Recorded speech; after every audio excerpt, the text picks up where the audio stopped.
தொழிலாளர்களுடைய பிரச்சனைகளை ரொம்ப ஆணித்தரமாகவும் ரொம்ப அதிகமாகவும் மக்கள்கிட்ட கொண்டு போய் சேர்க்கும் விதத்துல யாராச்சும் செயல்பட்டாங்கன்னா முதல்ல அவனை முடக்க, அதுக்கப்புறம் தொழிலாளர்களுடைய பார்த்துட்டா இவங்களை டீல் பண்றது ஈஸி, அவங்களை டீல் பண்றது கஷ்டம் அப்படின்ற மனநிலை தான் இன்னைக்கு இந்த அரசாங்கம் இருக்கிறது. அனைவருக்கும் வணக்கம். பியாண்ட் ஹெட்லைன்ஸ் என்ற இந்த யூடியூப் சேனலுடைய இந்த தொடக்க விழாவுக்கு நான் ஒரு பத்திரிகையாளரா, ஒரு பார்வையாளரா வந்து அமர வேண்டும் அப்படின்றதுதான் என்னுடைய எண்ணம். அதுதான் கோபிகுமார் தோழர் என்ன அப்படிதான் கூப்பிட்டாரு. ஆனா ஒரு 2 வார்த்தைகள் நீங்க பேசணும் அப்படின்ட்டாரு.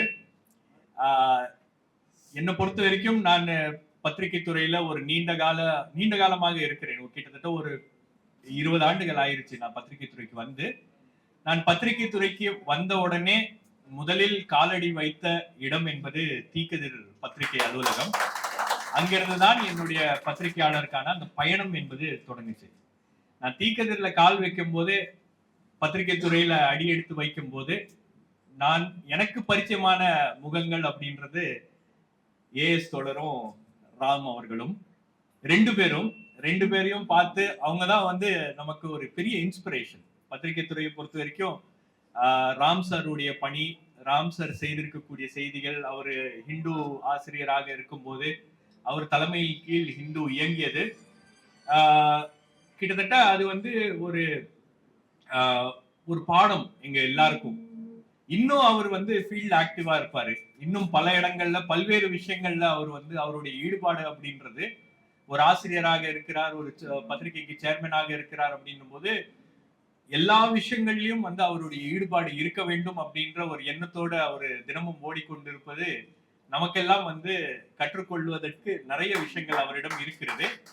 அதே போல ஏஎஸ் தோழர், அவரை நான் ஆரம்பத்துல இருந்து கவனிச்சிருக்கேன். அவருடைய நடவடிக்கைகளை ரொம்ப கிட்ட இருந்து பார்த்திருக்கிறேன். ஒரு போராளியாகவே அவர் இருந்திருக்கிறார்.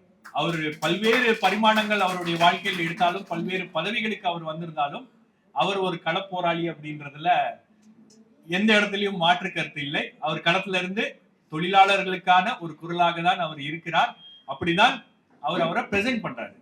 சட்டமன்றத்துல ஒரு எம்எல்ஏவாக இருந்தார். எம்எல்ஏவாக இருக்கும் போது நாம ரொம்ப க்ளோஸா அவரை ஃபாலோ பண்ணியிருப்போம்.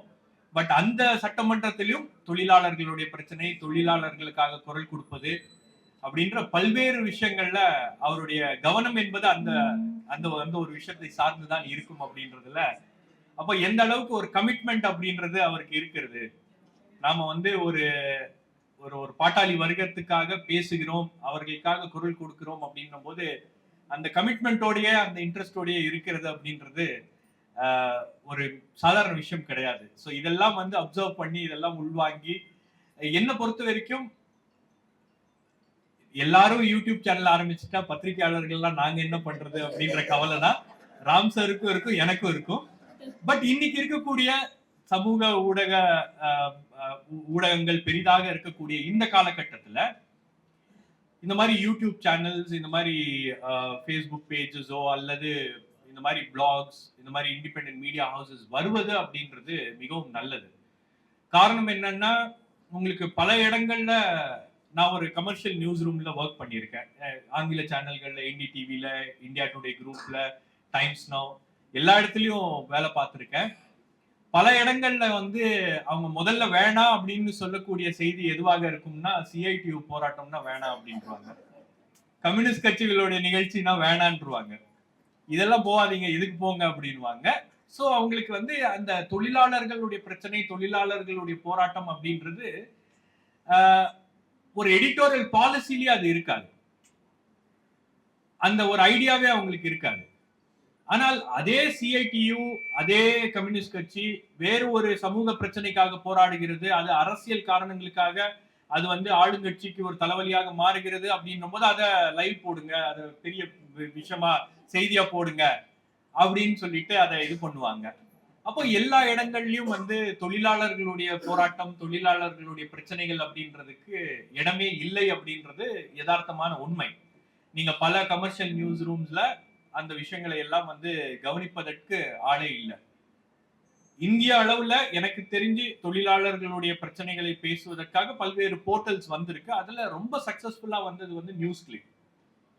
விவசாயிகளுடைய பிரச்சனை, குறிப்பாக சிஏஏ போராட்டம், அதே போல அங்க இருக்கக்கூடிய ஃபார்மர்ஸ் ஸ்ட்ரைக், இந்த மாதிரி பல்வேறு விஷயங்களை வந்து ரொம்ப டீடைல்டா அவங்க ரிப்போர்ட் பண்ணியிருக்காங்க. பட் அந்த மாதிரி ஒரு ஆர்கனைசேஷன் இந்தியாவுல இயங்கவே கூடாது அப்படின்னு சொல்லிட்டு அதை முடக்கிட்டாங்க. அதுதான் இன்னைக்கு இருக்கக்கூடிய அரசாங்கத்துடைய ப்ரையாரிட்டி. தொழிலாளர்களுடைய பிரச்சனைகளை ரொம்ப ஆணித்தரமாகவும் ரொம்ப அதிகமாகவும் மக்கள்கிட்ட போய் கொண்டு போய் சேர்க்கும் விதத்துல யாராச்சும் செயல்பட்டாங்கன்னா முதல்ல அவனை முடக்க, அதுக்கப்புறம் தொழிலாளர் பிரச்சனையை பார்த்துக்கலாம். இவங்களை டீல் பண்றது ஈஸி, அவங்களை டீல் பண்றது கஷ்டம் அப்படின்ற ஒரு மனநிலை தான் இன்னைக்கு இந்த அரசாங்கங்களுக்கு இருக்கிறது. ஆகவே நீங்களே சுயமாக ஒரு யூடியூப் சேனலை ஸ்டார்ட் பண்றது அப்படின்றது எனக்கு என்ன பொறுத்த வரைக்கும் நல்ல முயற்சி. அதை எல்லோரும் செய்ய வேண்டும்.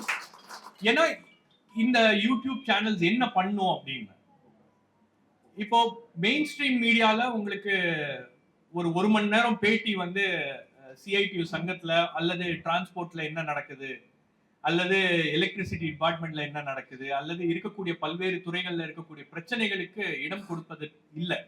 பேசவே மாட்டாங்க. பேசினாலும் அது பெரிய அளவுக்கு செய்தி ஆகாது, பெரிய அளவுக்கு வியூஸ் வராது. நீங்க எல்லாமே எப்படி கணக்காயிருச்சுன்னா வியூஸ் வரணும்.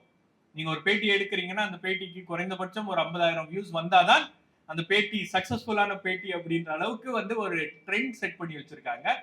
பட் அதையெல்லாம் தாண்டி வியூஸ் வருதோ இல்லையோ, உங்களுடைய பதிவு, உங்களுடைய பிரச்சனைகள் ஏதோ ஒரு இடத்துல டாக்குமெண்ட் பண்ணப்படுகிறது அப்படின்றது ரொம்ப முக்கியமான விஷயம்.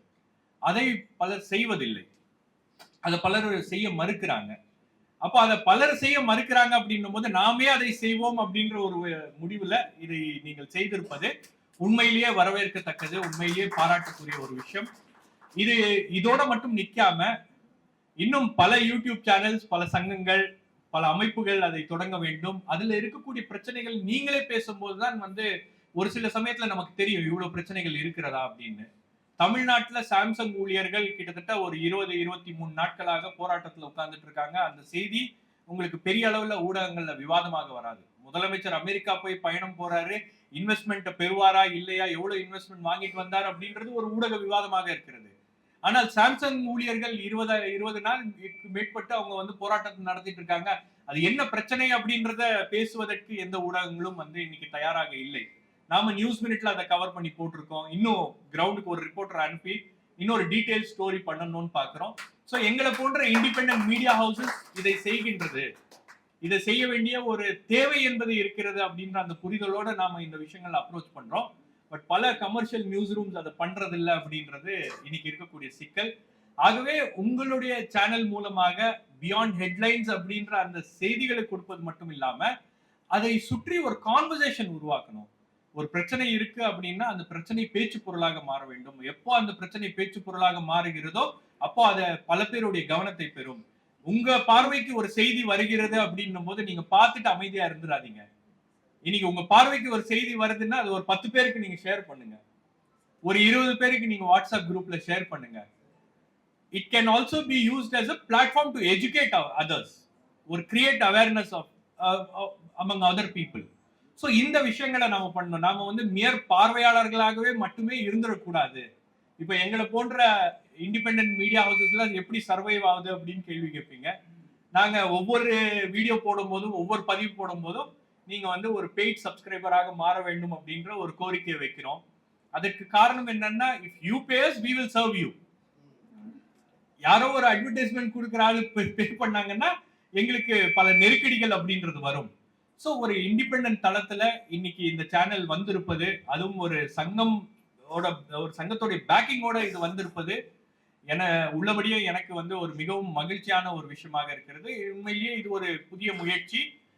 இனி வரக்கூடிய காலங்கள்ல பல்வேறு அமைப்புகளும் இதை முன்னெடுக்கணும் அப்படின்ற அந்த கோரிக்கையோட என்னுடைய பேச்சை நிறைவு செய்கிறேன். ரெண்டாவது, எனக்கு ராம் சார் முன்னிலையிலும் ஏஎஸ் சார் முன்னிலையிலும் பேச வாய்ப்பு கொடுத்த கோபிகுமார் தோழர் மற்றும் சிஐடி தோழர் அனைவருக்கும் என்னுடைய நன்றியை தெரிவித்துக் கொள்கிறேன். வாழ்த்துக்கள்.